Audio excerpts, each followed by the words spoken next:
بسم اللہ الرحمن الرحیم۔ میں شروع کرتی ہوں اللہ کا نام لے کر جو بڑا مہربان اور نہایت رحم کرنے والا ہے۔ ناظرین السلام علیکم۔ دوستو، ایک ایسا مقدس پتھر جو ہزاروں سال کی تاریخ بیان کرتا ہے، ایک ایسا جنتی یاقوت جسے حضرت ابراہیم علیہ السلام اور حضرت اسماعیل علیہ السلام نے اپنے مبارک ہاتھوں سے نصب کیا۔ حجر اسود عربی زبان کے دو الفاظ کا مجموعہ ہے۔ حجر عربی میں پتھر کو کہتے ہیں اور اسود سیاہ اور کالے رنگ کے لیے بولا جاتا ہے۔ حجر اسود وہ سیاہ پتھر جو کعبہ کے جنوب مشرقی دیوار میں نصب ہے۔ اس وقت یہ 3 بڑے اور مختلف شکلوں کے کئی چھوٹے ٹکڑوں پر مشتمل ہے، اور یہ ٹکڑے اندازاً 2.5 فٹ قطر کے دائرے میں جڑے ہیں، جن کے گرد چاندی کا گول چکر بنا ہوا ہے۔ جو مسلمان حاجی یا عمرہ کرنے جاتے ہیں، ان پر لازم ہے کہ طواف کرتے ہوئے ہر بار حجر اسود کو بوسہ دے۔ اگر ہجوم زیادہ ہو تو ہاتھ کے اشارے سے بھی بوسہ دیا جا سکتا ہے، جس کو استلام کہتے ہیں۔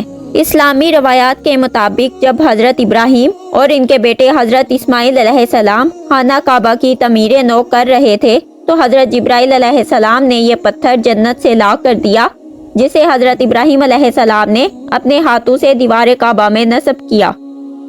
حضرت ابراہیم علیہ السلام کے بعد سب سے پہلے قبیلہ بنی جرہم کے متعلق ملتا ہے کہ ان لوگوں نے حجر اسود کے ساتھ چھیڑ چھاڑ کی تھی۔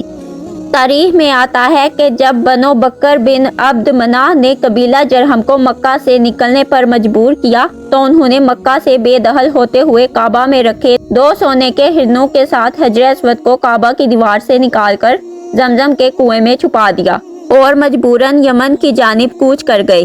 اللہ تبارک و تعالیٰ کی حکمت سے یہ پتھر زیادہ عرصے زمزم کے کنویں میں نہیں رہا۔ جس وقت بنو جرہم کے لوگ حجر اسود کو زمزم کے کنویں میں چھپا رہے تھے، ایک عورت نے انہیں ایسا کرتے دیکھ لیا تھا۔ اس عورت کی نشاندہی سے حجر اسود کو زمزم کے کنویں سے نکال لیا گیا۔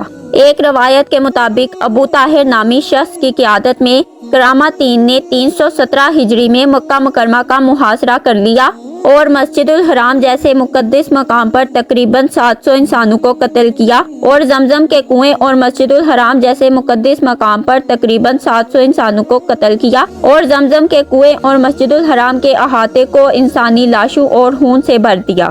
اس کے بعد اس نے مکہ کے لوگوں کی قیمتی اشیاء اور کعبہ مشرفہ میں رکھے جواہرات کو غصب کر لیا۔ اس نے کعبہ کے غلاف کو چیر پھاڑ کر اپنے پیروکاروں میں تقسیم کر دیا، اور یہی نہیں بلکہ کعبہ شریف کے دروازے کو بھی اکھاڑ دیا۔ اور پھر 7 ذو الحج 317 ہجری کو ابو طاہر نے حجر اسود کو کعبہ کی دیوار سے الگ کر دیا اور اس کی جگہ کو خالی چھوڑ دیا، اور اس کو موجودہ دور میں جو علاقہ بحرین کہلاتا ہے وہاں منتقل کر دیا۔ تقریباً 22 سال حجر اسود کعبہ شریف کی دیوار سے جدا رہا۔ اس دور میں کعبہ کا طواف کرنے والے صرف اس کی خالی جگہ کو چومتے یا اس کا استلام کرتے تھے۔ 22 سالوں بعد فاطمی خلیفہ منصور بن القائم المہدی نے کرامتیوں کو 50,000 دینار دے کر حجر اسود کو واپس لیا اور اسے دوبارہ مکہ لایا گیا، اور 339 ہجری کو حجر اسود کو پھر اپنی جگہ واپس نصب کیا گیا۔ دشمنوں اور حملہ آوروں کے علاوہ قدرتی آفات سے بھی حجر اسود کو کافی نقصان ہوا، لہٰذا حجر اسود کو جنت کا جوہر بھی کہتے ہیں۔ جس وقت یہ جنت سے اترا تھا تو چاندی سے زیادہ سفید تھا اور موتی کی طرح چمکتا تھا۔ اس کے نور سے حرم شریف روشن ہو جایا کرتا تھا۔ ابن عباس کی ایک روایت کے مطابق آپ صلی اللہ علیہ وآلہ وسلم نے فرمایا، حجر اسود جنت سے آیا تھا۔ اس وقت یہ دودھ سے زیادہ سفید تھا، لیکن بنی آدم کے گناہوں نے اسے سیاہ کر دیا۔